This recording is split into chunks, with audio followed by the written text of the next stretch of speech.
Mexican President Claudia Sheinbaum was also invited and attended on day 2, as did Ukraine President Vladimir Zelensky, both hoping to meet with the U.S. president, who, as we mentioned earlier, suddenly departed Monday evening to deal with growing tensions in the Mideast. Now, Zelensky met with Carney, and following that meeting, Carney announced new aid for the embattled country. Canada is announcing today several measures, sanctions, first and foremost, against a number of individuals in Russia, against over 40 entities in Russia and beyond that are trying to contribute to the evasion of sanctions, the sanctioning of over 200 vessels in the shadow fleet that Russia is using, again, to try to evade these sanctions. That's the first thing. The second is we are providing additional military assistance, drones, helicopters, broader munitions, over $2 billion worth of assistance directly to Ukraine. And thirdly, we are dispersing the next tranche of the loan based on the frozen Russian assets, over $2 billion as well. But first of all, thank you for your very important words, warm words, and supporting Ukraine. And we need support from our allies, and I'm here, and thank you for the military package. It's important for our soldiers to be strong at the battlefield, to stay strong until Russia will not be ready for the peace negotiations. We are ready for the peace negotiations, unconditional ceasefire. I think it's very important, but for this we need pressure. And of course I want to speak with Prime Minister today about sanctions, additional sanctions, and thanks for the real unwavering support from your side, from all the Canadians to our people. Thank you. Thank you. Now, wasn't that amazing? Nobody was barking from the sidelines to, you didn't say thank you. Yeah. Do you remember that Oval Office? Absolutely. And, another thing that kind of dawned on me, here you have leaders from foreign countries, and you look at Zelensky, being Slav and speaking Slav-based language, being Ukrainian,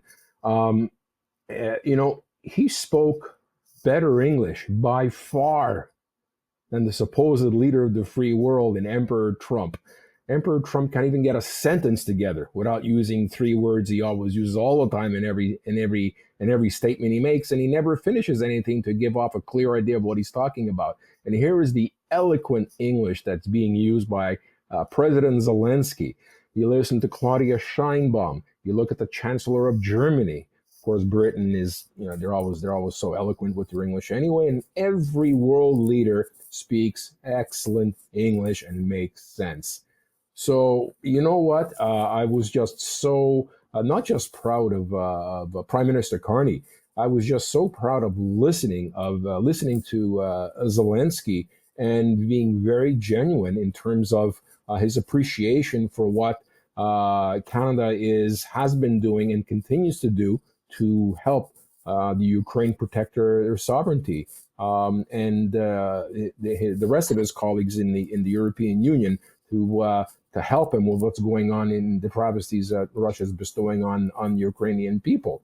You know what? And far from, here you have Emperor Trump basically, crying, woe is me, because his boss in Putin was not invited to the G7, formerly known as the G8, for which Trudeau had absolutely zero active part in that, because he wasn't even Prime Minister of Canada at that time. So he's not even factually correct, which is nothing new with Trump. So and I'm actually surprised that he didn't ask the other G7 nations to enforce their media not to talk about his good buddy Jeffrey Epstein, because he was a good guy too. I mean, how far is this guy going to go? I mean, seriously.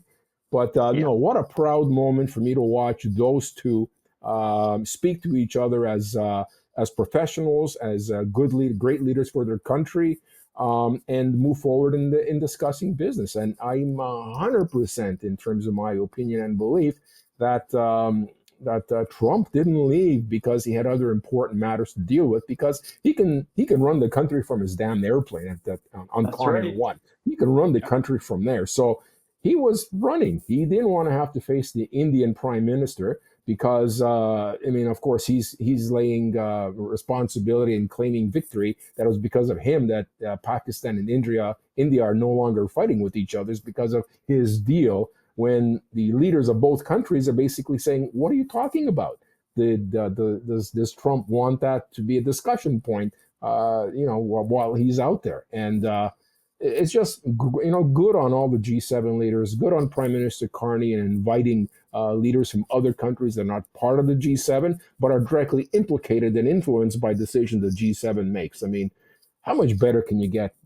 How much better can you get in terms of a successful summit? And when's the next one? I mean, it's next year. I know that, but isn't it being held in France? I think Macron's hosting it, right? I don't remember, to be honest. Yeah. I come to think of it, it's Macron hosting it next year. So you know what? Okay. It's going to be another successful G7 summit. And hopefully there will be a golf tournament somewhere in the United States that President Trump has to attend, and he'll leave. And then business can be conducted properly, right? I'm sorry. He just pissed me off this week. Yeah. But the other side of it is, you could hear how sincere Zelensky was in thanking Canada for the contributions that we've been making. And he walked out of there with a total of $4 billion, $2 billion in commitments directly from the Canadian government, and then the other $2 billion from a loan based on the frozen Russian assets that we have. So, to walk away with $4 billion, that's certainly not chump change by any stretch of the imagination. Now, on the other side, I can see the opposition in the House of Commons getting a little more antsy about some of the spending. Like, where is the $2 billion going to come from, and at what cost on this end? It might be beneficial for the Liberals, for the Prime Minister at some point to at least, even if it's not an official economic statement, give some kind of updated accounting as to where a chunk of the money that's been committed so far will come from. This is why our government works. Okay, we have an opposition party here dealing with a minority government, minority, majority, it doesn't matter. The job of the opposition is to hold the leaders of our country accountable, right?